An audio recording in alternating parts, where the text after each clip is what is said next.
একদম তারপরে তাকে দিচ্ছি কবিতা পড়। সে তো বলে দিলাম জাস্ট শুরু হয়ে গেল চলতেই থাকবে। সে তো কবিতা নেই।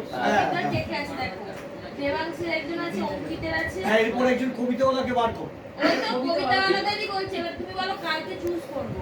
যে রবীন্দ্রনাথের কবিতা বলবে রবীন্দ্রনাথ তাহলে অঙ্কিত বলছে।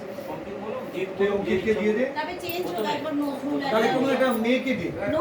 ওকে ওকে দিতে পারো। নজরুল দেওয়া যায়, আমার কিছু না, রবীন্দ্রনাথই হতে হবে। সৌরভ লেখা আছে নাকি ও কবিতা তাহলে স্নেহাকে দিয়ে দে। হ্যাঁ ওর পরে করে দে কবিতা। কি কবিতা বলতে হবে? রবীন্দ্র কবিতা। না সে যাই করুক, কবিতার নামটা বলছে আর কি। স্বরচিত না হলেই হলো। সরস্বতী তো ভালো হয় না? রবীন্দ্র নজরুল করছিস তুই স্বরচিত কর। ওদের থেকে ইন্সপায়ার হয়েছি।